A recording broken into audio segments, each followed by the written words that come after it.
Welcome to the Once Upon a Sunday Fantasy Football Podcast with your hosts, Josh Kimmel, Dave Campbell, and Justin Bowerly.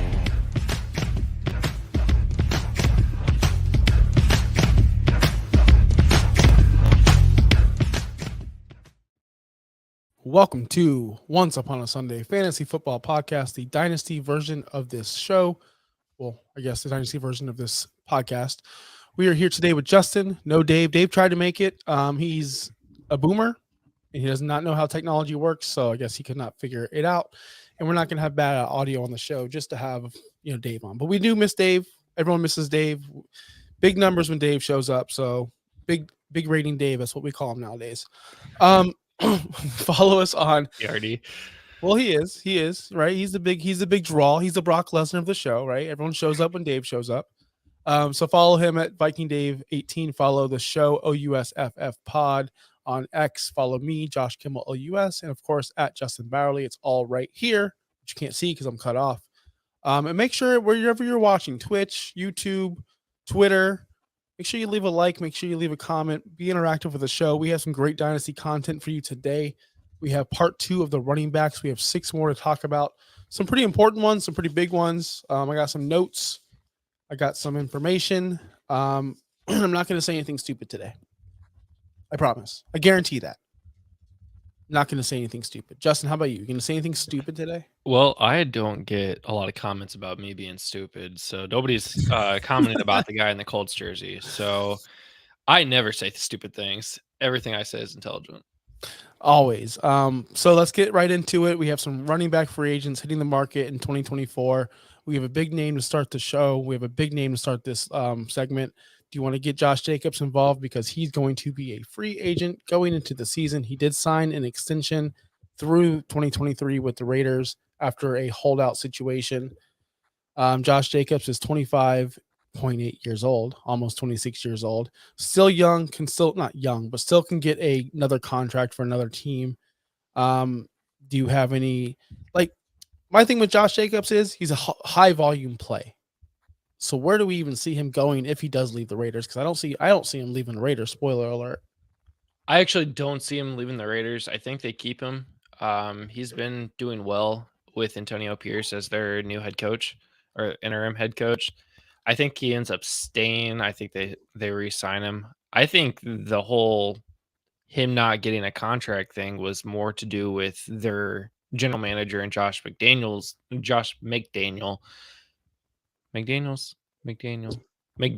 Dolphins. McDaniels is the one that got fired. I think it had to do more with them than anyone else. So yeah, I think he ends up staying with the Raiders. If he doesn't, he's going to go to a team that doesn't have a running back. He's not going to be in a 2-back system. Are we going to attempt to bring Dave back in? Nope. Okay. Guess not. I told him to pop in here just to see if he can hear us. If he can't, then get the hell out of here. But got it. So Josh Jacobs has been in the league since 2019. Since that time, he's number 2 overall in carries. The only person ahead of him was, of course, Derrick Henry. He is 147 carries ahead of the third place guy, Zeke Elliott. So Josh Jacobs has been a very, very involved running back in the system with Las Vegas, with the Las Vegas Raiders. Going back to 2019, he's been running back 21 or better. He's been a running back 1 or better since 2020, finishing 2020 at running back 8, 2021 running back 12, and 2022 running back 3. This year he's running back 14. That's because of injuries. And again, he's a high volume player. So the reason why he is so high in the first place is because of the volume. Let's be honest. He's got his lowest yards per carry of all time, 3.5 yards per carry right now. His career average is 4.2. He's definitely on the decline, or maybe it's a running back situation. Maybe it's a system situation. Maybe it's a situation where they're not using him in the right way because just last year he balled out, the year before and the year before, right? So what changed? I like Josh Jacobs. I'm a Josh Jacobs guy. I know in the past he's been fading or hating us fantasy players, saying he doesn't care about our teams. I remember that very vividly. And about 3 years ago on the show, I cussed him out, which we've changed. We're different people. I love you, Josh Jacobs. What is he looking at contract wise? That's my thing. Is he gonna cost? Because he's been producing because of the volume. He's proving he's a value asset to an offense. but is he producing yardage-wise, production-wise? That's the question. That is the question, and I had that information, and then I just stopped looking at that information. He is. It looks like his market value is around the same as it was this year. I mean, around $11 million. I can't see him. I don't know. We've seen a lot of running backs just not get paid. So, I'm sorry. His market value is about $12 million a year.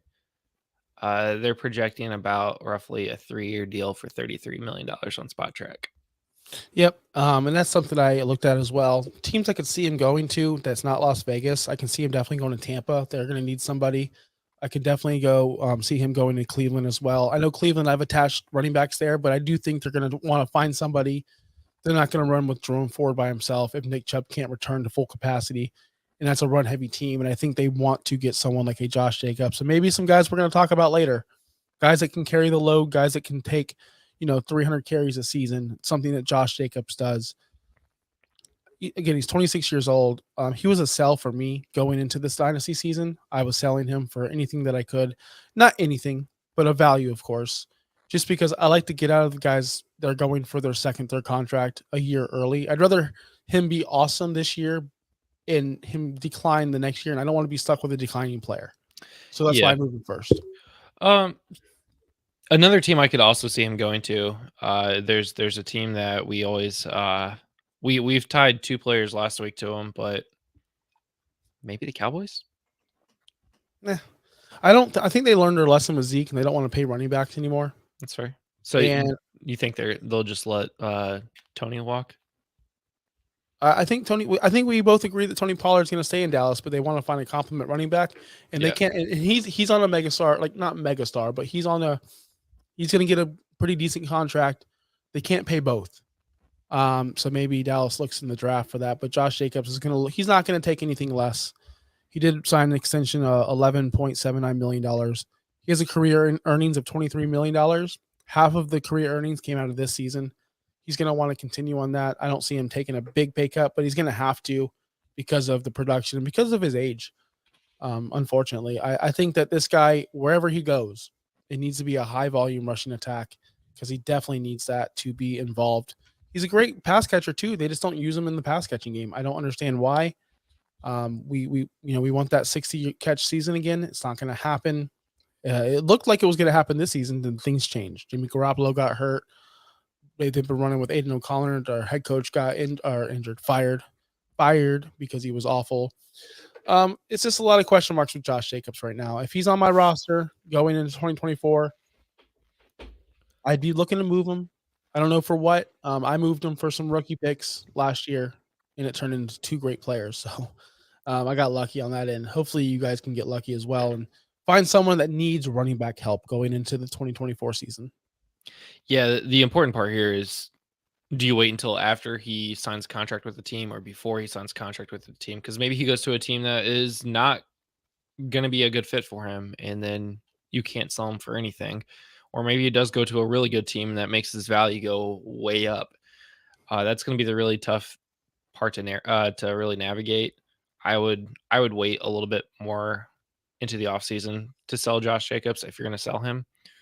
Just random thought here. Another team that I could have thought about would be the Panthers. They want to buy everything they can to help that team grow, and Bryce Young can't get enough time to stay in the pocket. So dumping it off to Josh Jacobs might be a good, safe play.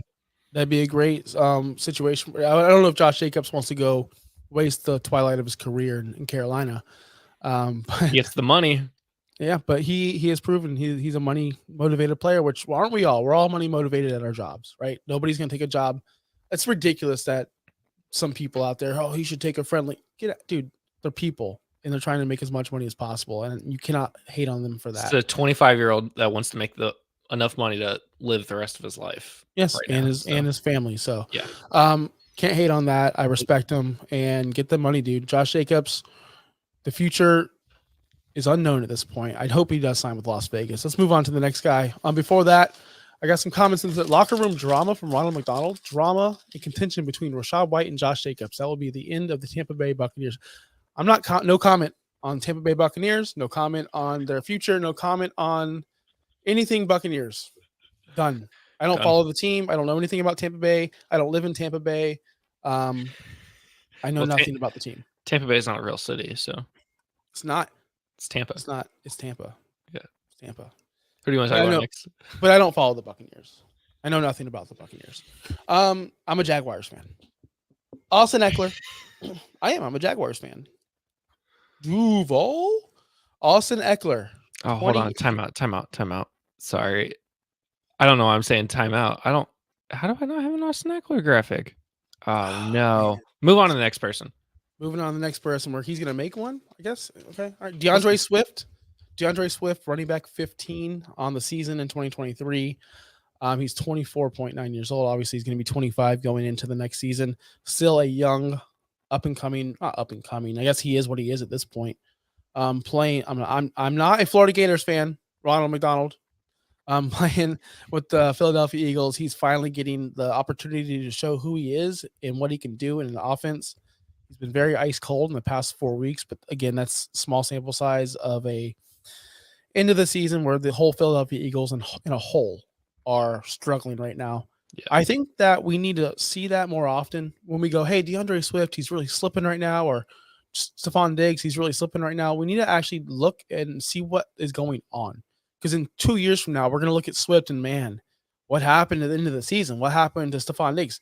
We need to see actually the whole offense is struggling, not just DeAndre Swift at this point. And a lot of people don't do that, unfortunately. But Swift, I believe he signs with Philadelphia. He's a good fit there. They wanted him. They traded for him. They don't have anyone like, come on, get Rashad Penny. Stop with the nonsense. I did see a lot of people on Twitter finally wave the white flag on Rashad Penny. And that's something me and Dave on this podcast consistently been telling people for years now. Yeah. Rashad Penny's never going to happen. He couldn't even beat out Chris Carson. Rashad Penny's never going to happen. It's like off of Mean Girls. It's like, stop making fetch happen. Fetch is never going to happen. Rashad Penny is never, ever going to happen. And the same thing with Kenneth Gainwell. He's a great complementary player. Like, he can get the job done, but he's never going to be a bell cow number one back in the NFL. If you believe he is, then that's on you, man. And that's, hey, believe in your dreams. Hopefully he is one of those guys. I don't want to I don't want to downgrade any players. They're all great players. I couldn't make it in the NFL. There's no way. So. No, absolutely not. No way that I'd be able to make it. I mean, do you can't actually see me. So 6'2", 220. You're 6'2"? Yeah, 6'2", 220. Okay. There's no way I'm making the NFL work. You're a giant. I'm like 5'10". Cornbread, man. We're corn-fed up here. DeAndre Swift was a second-round pick out of Georgia to Detroit, as we know, and they just underutilized him from the start. I believe it started with his first game ever. He dropped a touchdown pass that would have won the game. Remember that? That was his first season ever. He dropped a touchdown pass, and that was the beginning of the end in Detroit. I'm just joking. But for real, they just never wanted to use him, never wanted to make him an elite back, but we all thought he could be. It was nauseating. When DeAndre Swift was traded to Philadelphia, I was on the show telling everyone he's going to be a top 8 running back in Philadelphia, and he was. He really was. He was getting the job done. He was elite. I was laughed at. Rashad Penny. People told me Rashad Penny. People told me Kenneth Gainwell. Whatever. And then week one happened. And I was like, oh boy, I'm in trouble. Well, it came out to be DeAndre Swift was the man there, but like I said, the last 4 weeks have been awful. I posted on Twitter. He's been a complete bust in the past 4 weeks. But he's career high in rushing attempts, career high in rushing yards. He's never had 200 carries in a season. He's going to break that this season. I think he's going to get a multi-contract year for sure. I think he's going to be the most valuable person we're going to speak about today because he is only 25 years old. Other than Philadelphia, can you think of any other landing spots? I mean, another team that would be really exciting to see him land on would actually be the Houston Texans, as much as I hate to say that, just because, of personal reasons. I think the Texans would actually be a good spot. That's a very young team. It's a high-power offense.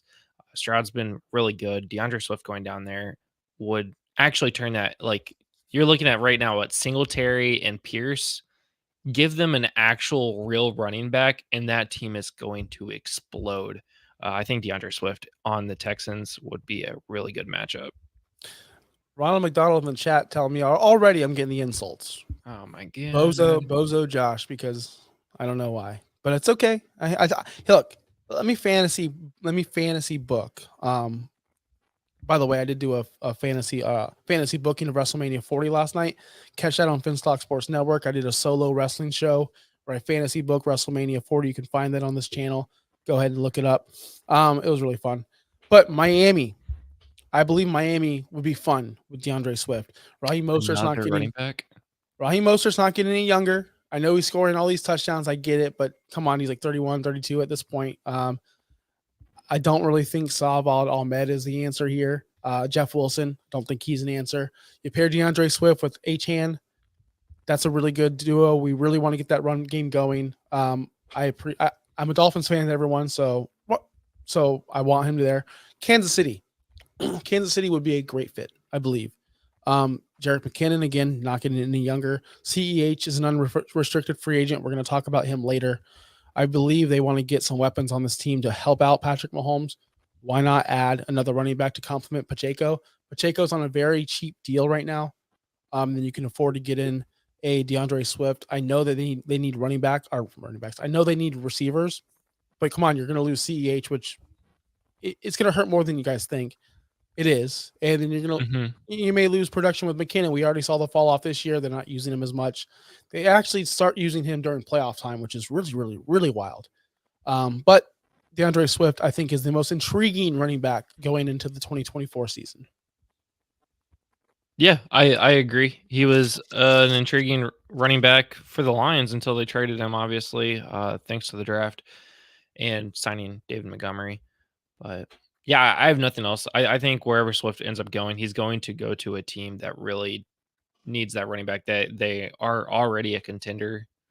I can't see him going to a team that's just awful.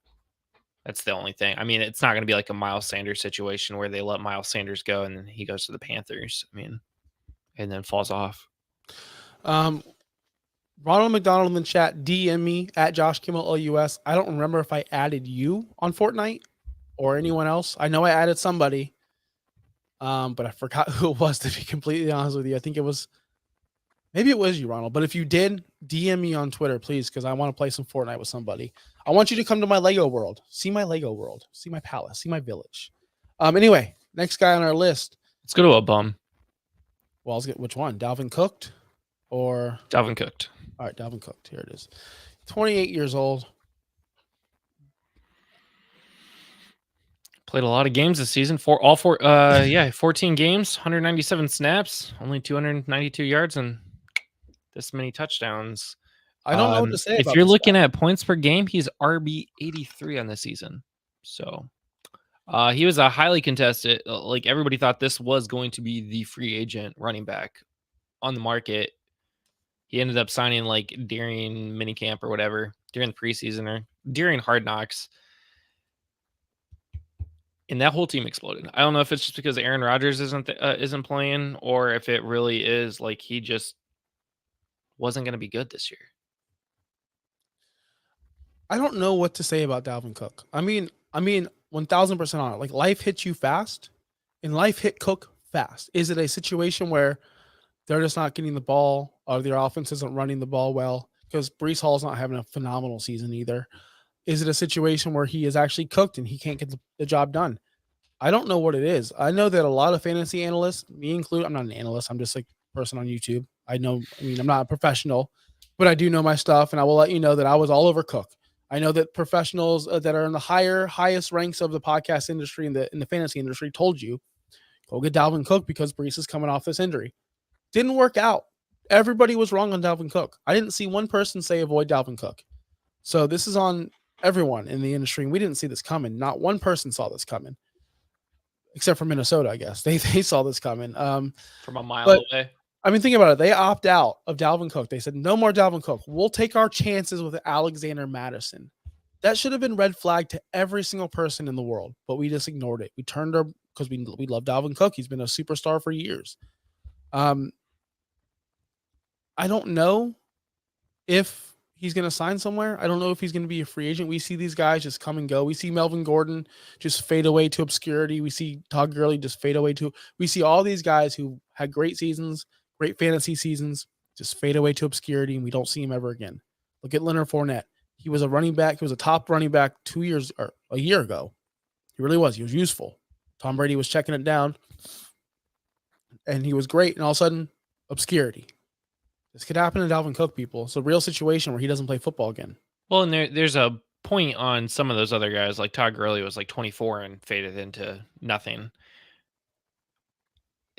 Is he fading into nothing, or is his age is actually catching up to him? I mean, he's 28 years old, and I'm not going to say 28 years is old, but for a running back that's taken a lot of hits on and has had some injuries, this is getting old. Like, he might just be done. He's only had 197 snaps this season. That's it. That's nothing. That's a joke. So is it he can't get on the field or stay healthy or actually keep speed, or is it the Jets have no use for him? That's the thing, is we have to look at that. If he does get a contract, because I don't think he's re-signing with New York. He's not happy there. He's already made that a point. There was trade talks in the middle of the season. Remember that? Like, there was a couple weeks where he was talking about want to get traded, or there was trade rumors out there. Apparently nobody was interested. He's going to hit the market. He might be one of these players that end up on the Ravens when J.K. Dobbins tears his ACL again, because the Ravens are the only team ever that just picks up these old guys and makes them work. I mean, I could see that situation happening. I mean, come on, they brought back Devontae Freeman back to life. Think about the Ravens. They bring anyone back to life. I think, was it Le'Veon Bell 1 year where they just brought him back for no reason? I can't comprehend the Baltimore Ravens. Dalvin Cook could be that player moving forward where somebody gets hurt in the camp. Oh, let's bring in Cook. He's a veteran. But he's not really going to contribute to your fantasy teams anymore. I think he's going to end up being a free agent up until maybe week 1, maybe later. I mean, this is going to be like a Leonard Fournette situation where we won't see where he signs until the season has already started, and then maybe he just stays on the practice squad. Yeah. This is a situation where if you didn't dump Dalvin Cook this offseason, you're stuck with him on your roster because nobody's buying him unless he signs. You need to hope he signs somewhere where it's juicy, like, oh, he signed with the Rams, or oh, he signed with the Chiefs, and then you go, hey, take a third for him. Get anything you can for him. Yeah. That's what I would, but I don't think you're going to get anything. So we have 2 guys left. Were you able to make an Austin Ekeler graphic? Yeah, man, I am a professional producer over here. I just had to find it.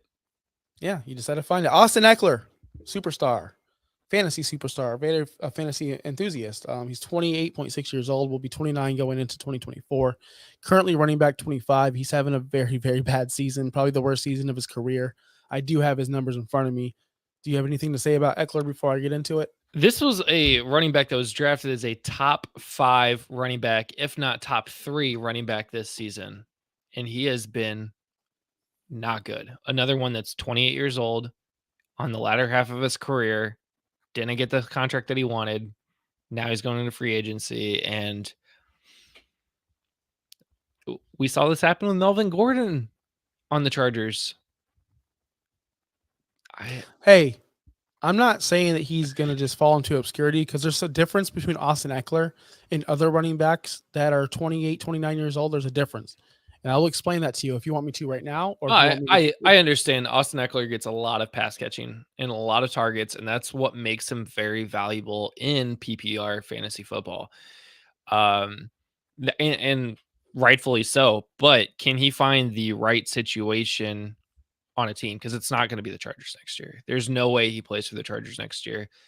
It's going to come down to where he can land. And if he can land with a team like the Chiefs with Pacheco, that'll be interesting.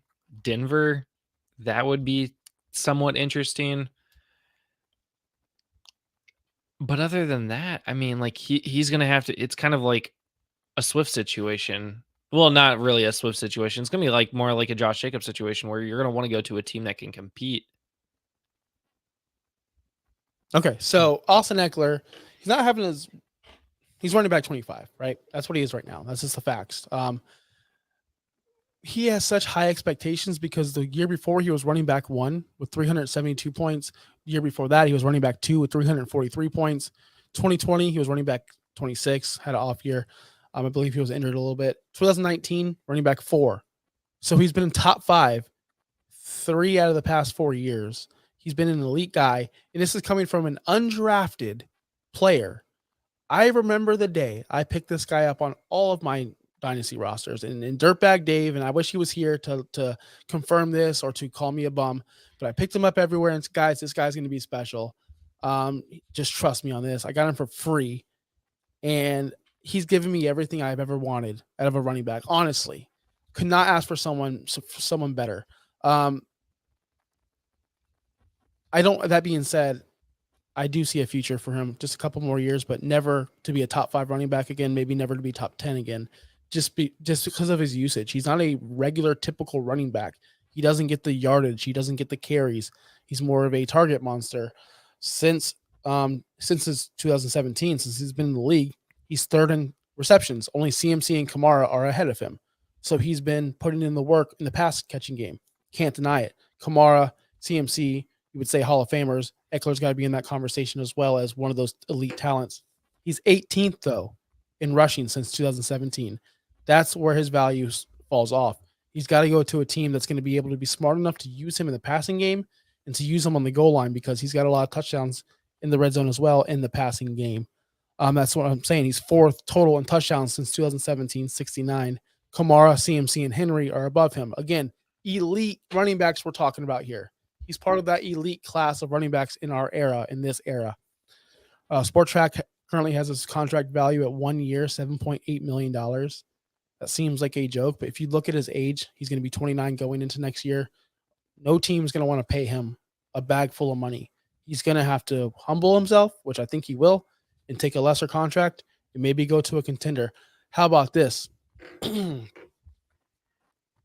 Cincinnati. How about this? Seriously, and I'm just throwing it out there. I mean, it doesn't make sense maybe to some people, but if you want to go to a contender, you want to go out there and win. He's probably tired of losing, being on one of the worst franchises in NFL history of the past decade. It doesn't make sense, people. But why not go to a team like that, contend, play with a Joe Burrow, be that pass catching back to a Joe Mixon, have Brown go in there and be a change of pace guy once in a while? Why not? That'd be super fun to watch. I'm not saying it's going to happen, but again, he's diminishing. He needs to take less snaps. Make him valuable in your passing game, because the Bengals really don't have that right now. But, I mean, that's just one team. I mean, there's multiple teams he can go to where I think he'd be awesome. I think the Bengals would be a cool fit if they decide that they're starting to move on from Joe Mixon. But even if they're not, I mean, Ekeler and Mixon both together, that would really change up that offense. It would give Joe Burrow a quick out real quick if he can't get Chase or insert wide receiver open here. So Bengals would be a pretty good option. Yeah. And there's multiple options that he can definitely go to, but someone's going to have to, he's just going to have to take less money, and he knows that. He's smart. He knows this. He knows the business. Our last guy on the list today, unfortunately. Thanks for watching, Ronald. Make sure you leave a like before you leave. And everyone else is watching. I see all you people watching. Make sure you leave a like as well if you do enjoy the content. Leave a comment below. Don't be shy. If you're watching on Twitter, by the way, we don't get your comments. So if you want to comment, be interactive on the show, you need to go to our YouTube page, OUSFF Pod, or at Finn's Talk Sports Network, or on Twitch as well. We don't or get retweet comments. it, and I'll read your retweet. And before we get into the J.K. Dobbins portion of this, the last person, Big Trev has a question. I want to answer that before we get into J.K. Dobbins. His question is, need a PPR flex. Ferguson, hate flexing tight ends. So do I. Thielen, Brandon Cooks, Jalen Warren, Ramondre if he plays. Thanks. That's a lot of options to look at. I'm going to leave it to Justin real quick before I pull up some NFL schedule to make sure I get all these matchups correct. Not looking at any schedules. I know Cooks goes to Miami, and I've heard Cooks doesn't do well not in Dallas, for what that's worth. Warren, I think, plays the Bengals. They're a pretty decent team. Ramondre, again, if he plays. Thielen, he's been pretty terrible the last couple. Has he got a green matchup? Green Bay. Yeah. Green Bay. Okay. Green Bay's awful right now. See, here's the thing. Why does everybody hate flexing tight ends? If your tight end scores more points than all your other options at flex your freaking tight end. Like that's the thing. If you got a stud like that, flex them. I Whoa, don't care. we're calling Ferguson a stud? I mean, we called Ferguson a stud most of the season. Is he not a stud anymore? Ferguson's a I don't very good player. I don't have Ferguson shares, so I don't know how Ferguson is actually. Ferguson's a very good player. Let me say this about Adam Thielen. Adam Thielen has kind of fallen off the wayside. He's getting 7 targets a game in the past 3 weeks. He's just not producing anything at all. And he's kind of the guy, if he's not scoring touchdowns, he's not going to really produce for your team. So I'm going to eliminate Adam Thielen off the bat. I don't see him scoring any touchdowns against Green Bay, although it could happen. I mean, obviously, any of this stuff could happen, and we could be wrong. Jaylen Warren against Cincinnati, that right there seems like the play I would do, because Brandon Cooks is not great on the road in Miami. But Miami can be had, man. This is so tough because there's so many. I will comment on the flexing tight ends real quick. I am in a dynasty league. I've been flexing 3 tight ends since week 10. I've been flexing Trey McBride, Isaiah Likely ever since he could, and TJ Hawkinson in the same, because I don't have anyone else. All my players are getting hurt. And guess what? I've won 8 games in a row. I'm actually in the semifinals against Dirtbag Dave, who couldn't be on the show today. And I'm still using 3 tight ends. And it's like pretty pathetic, and I'm laughing about it.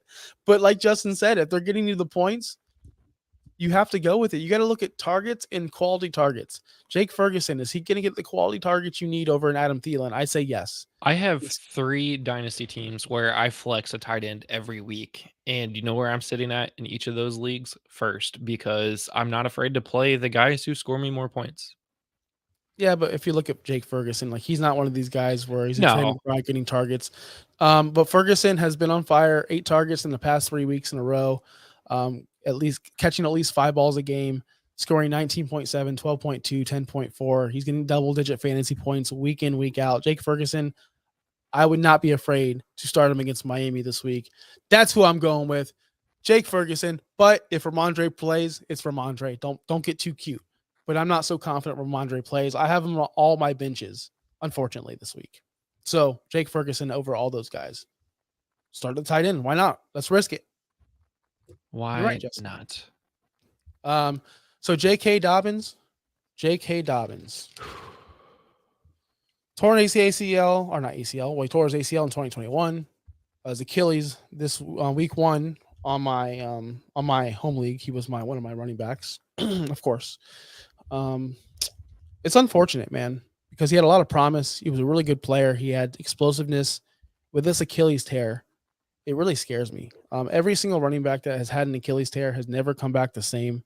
You can say that about Cam Akers, Justice Hill, James Robinson, and Marlon Mack. They all tore their Achilles since 2020. Marlon Mack tore his Achilles in 2020, which you're well aware of. Took him 53 weeks to return. Cam Akers, 2021 offseason, took him 25 weeks to return. He really wasn't the same when he came back, and he hasn't been the same since he's come back. Justice Hill, 2021, took him 52 weeks to return. He hasn't really been the same, but he is actually playing NFL, and he's in the league, so J.K. Dobbins still has hope. And James Robinson, the undrafted player, 2021, tore his ACL or Achilles in week 16, took him 37 weeks to return. He really hasn't been relevant since. He's been jumping around on teams. No one's given him a chance. I think he just got released from our practice squad, actually. So where does that leave J.K. Dobbins, right? He tore his Achilles in week 1, so that his schedule to return, according to this information that I have, he will be ready for week 1 of the NFL, according to this information, right? Most people 52 weeks, 53 weeks, some 25, 37. So if you average that out, around 48, 45 weeks per Achilles tear. The ones that have been actually in the games, though, have been Justice Hill and Cam Akers. Very different. 25 weeks for Cam Akers and 52 for Hill. So it really depends on your age. It depends on your, obviously, recovery time. And I believe J.K. Dobbins, he's been going through recovery and rehab his entire freaking career. Is this going to mentally beat him down? Or is it going to just build him up and get him some ambition to get back in the league? Honestly, it's going to be based on him and how he looks in training camp. I don't know if a team takes a chance on J.K. Dobbins. If he does, it's going to be very, very, very team-friendly, a prove-it deal. I can see him easily signing back with Baltimore. They did it with Justice Hill. Why wouldn't they do it with J.K. Dobbins? I mean, I think that you see him not signing anywhere because you said that you have two players that aren't going to sign. Yeah, if he signs, it's going to be a very, very, very, very team friendly deal with the Ravens. I mean, they like you said, they've done it for Justice Hill. I'm just looking at the last 3 seasons, and he's only played in 9 games in 3 seasons, and one of those he didn't even play a game in. He's played less in the last 3 years than he did his rookie season, where he only saw 805 yards, 9 touchdowns, but 805 yards, finishing as the RB23. I think his career is done. I'll be honest with you. I think at 25 years old, it's sad to say his career is done. I can't see him being productive ever again in the NFL. That is sad. I don't want to hear that. I'm here for positive news. I am too. Just 3 seasons, 3 injuries, like season-long ending injuries. Not just like, oh, I have a sprain or something like that. He's like had season-ending injuries for 3 straight seasons. Like, that's not good. Or maybe I guess 2021 might have been still out from the 2020 injury, but yeah, it was recovering. It was recovery time. Okay, 3 out of 4 seasons he had a season-long ending injury. So I don't think he's going to be a player that's going to get signed. If he does, again, it's going to be the Ravens. It's going to be a team-friendly deal that helps him recover. And I hope, man. I don't want to see his season ending this way. I'm sorry, guys. We don't have any more. I don't have any more on J.K. Dobbins. This is a sad situation. Oh, we do have Clyde Edwards-Helare to get to, though, but I have a question in the chat that I do want to get to. Yeah. So we have, he needs help balling. He needs help. Kamara and Kupp took the night off. Yep.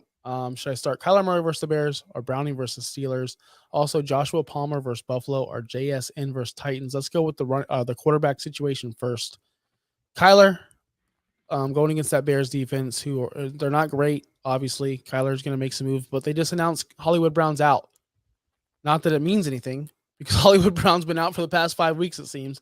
Or Browning versus Steelers. This one, to me, I'm riding the hot hand, although I do love Kyler Murray.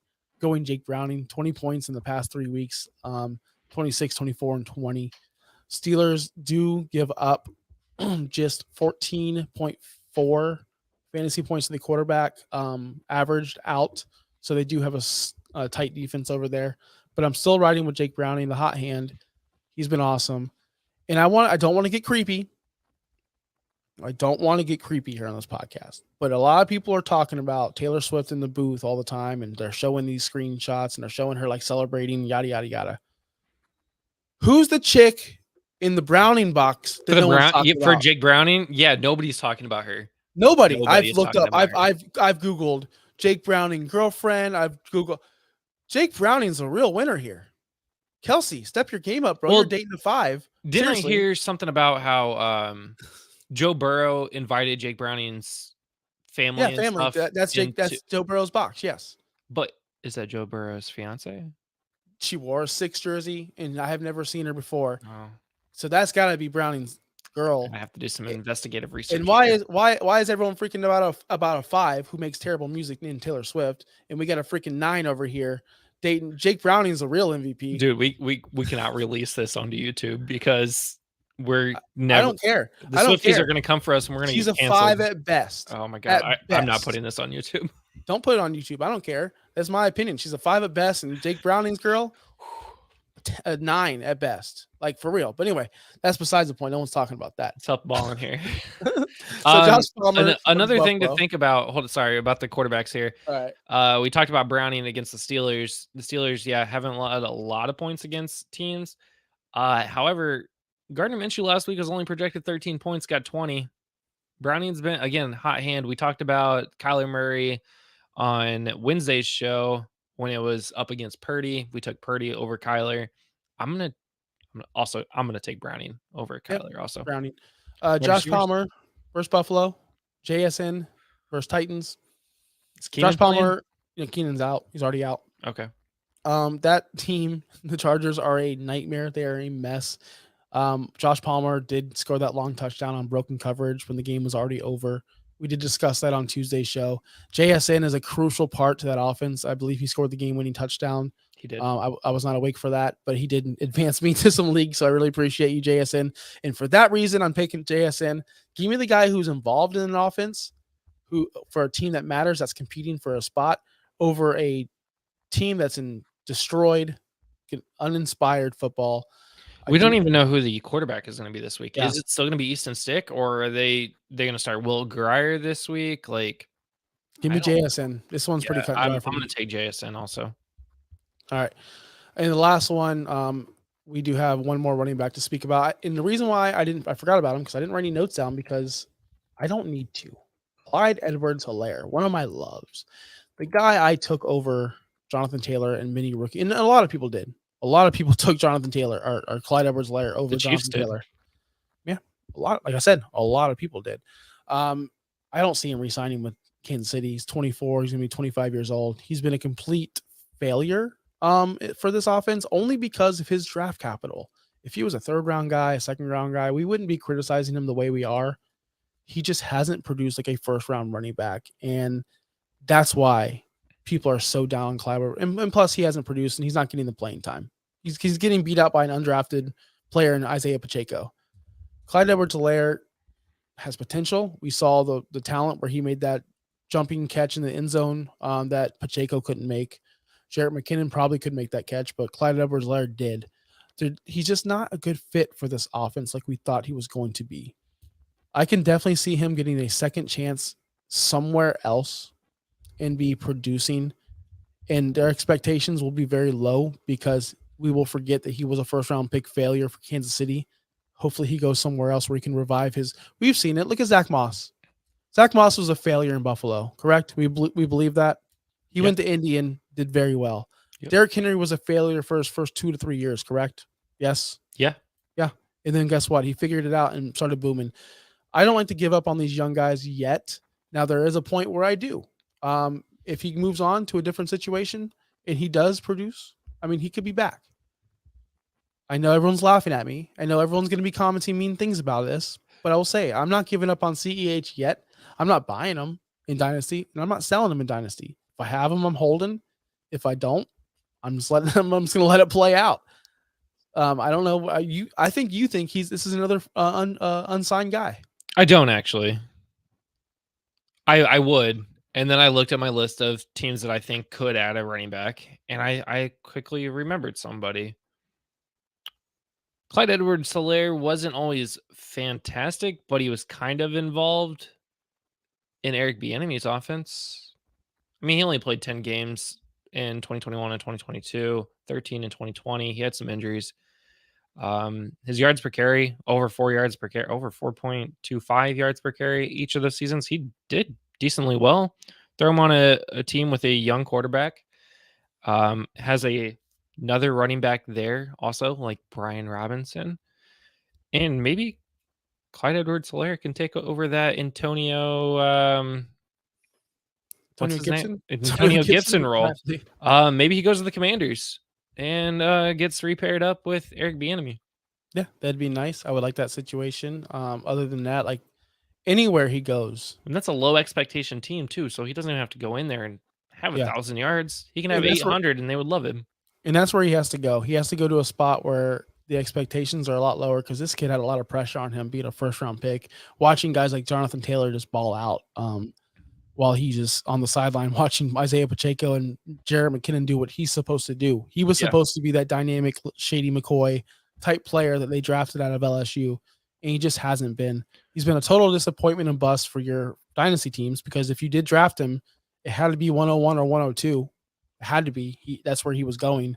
In my leagues, at least, he was going, like I said, he was going against Jonathan Taylor, and we were all wrong. But hey, that's why we play the game, and we're wrong about a lot of people. Remember N'Keal Harry? He was a 101 and 102 in a ton of leagues.